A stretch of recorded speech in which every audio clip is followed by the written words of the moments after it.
Sí, quédate en casa, cuida tu salud y la de los demás. Sí, quédate en casa, pronto todo estará mucho mejor.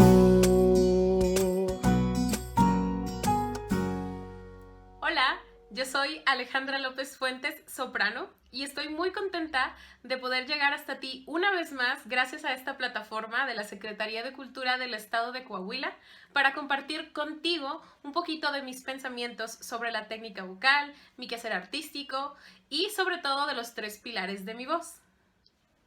Si estuviste al pendiente, te habrás dado cuenta que hemos terminado con los 3 pilares de mi voz. El primero fue la respiración, el segundo el apoyo y el tercero la colocación. En esta oportunidad quisiera responder una de las preguntas más frecuentes en una persona que se está iniciando en el canto.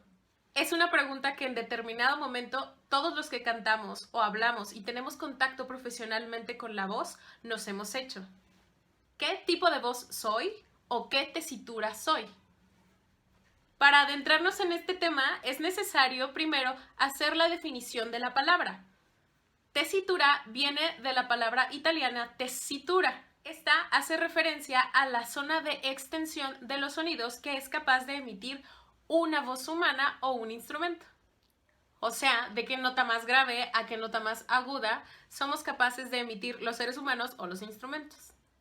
Hablando de los seres humanos o los cantantes, la tesitura estará también determinada por la calidad del sonido que haya en ese registro.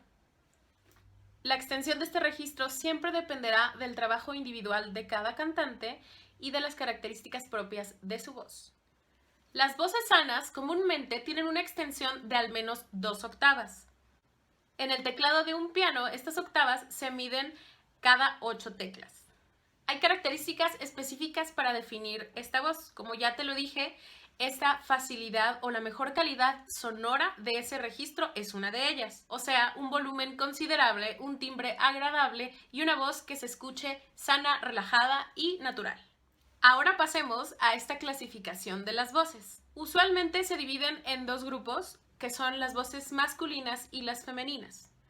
Las voces femeninas, yendo de la más aguda a la más grave, se definen como soprano, mezzosoprano y contralto.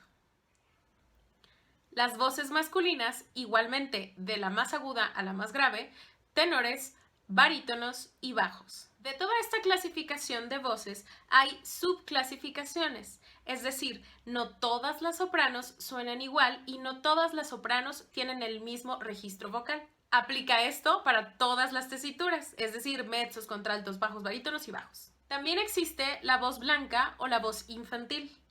Tengo que hacer una mención especial en las voces masculinas, que es la voz del contratenor. Ahora, vamos con ejemplos de cada una de estas voces.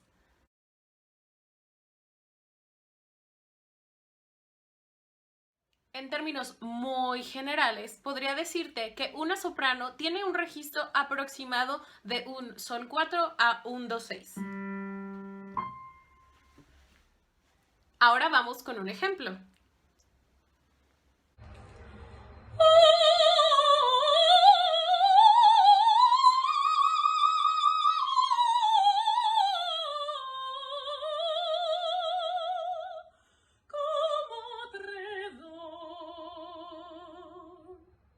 Una mezzosoprano tiene aproximadamente un registro desde un do 4 a un si 5.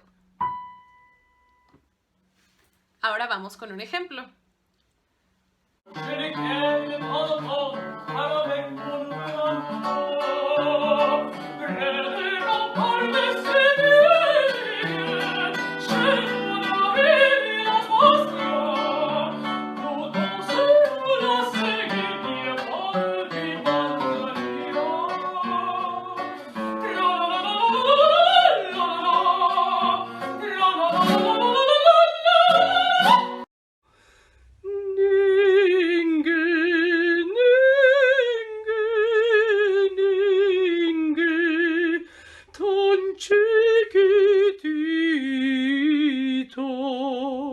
El negrito que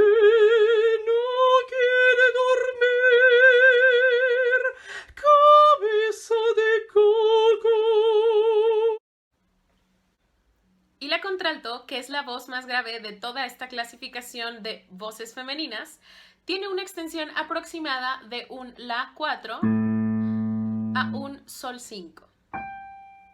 Vamos ahora con un ejemplo.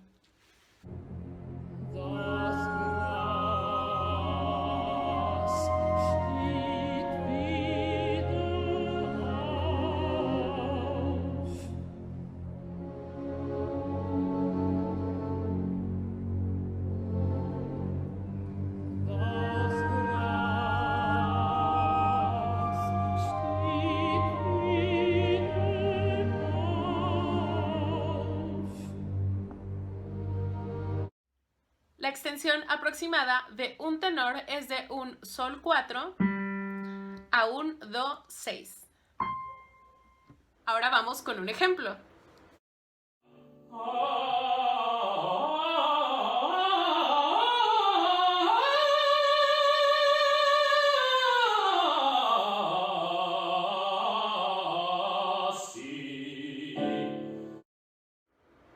Un barítono tiene una extensión aproximada de un Sol 3 a un Sol 5. Vamos ahora con un ejemplo. Mi coglieràs ventura, no,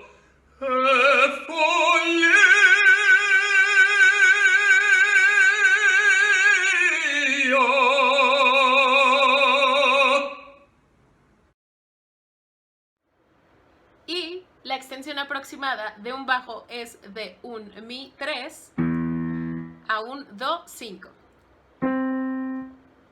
Ahora vamos con un ejemplo.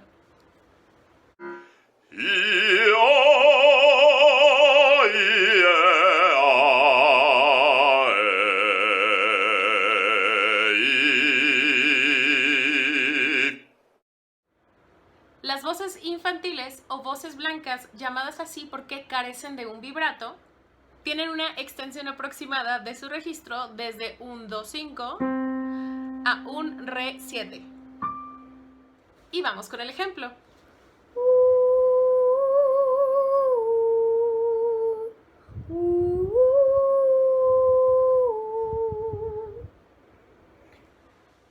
Y ahora hablemos un poquito más de la voz masculina del contratenor. De las voces masculinas, el contratenor es la voz más aguda y se caracteriza por una resonancia artificial en las notas más agudas cantadas por un hombre.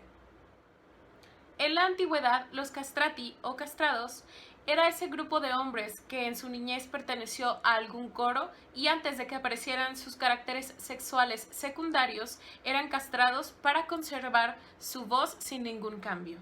Gracias a la abolición de esta práctica, los contratenores asumieron los papeles de los castrados en la ópera barroca.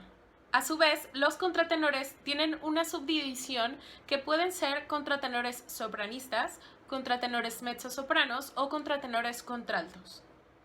Ahora vamos con un hermoso ejemplo de esta voz. Si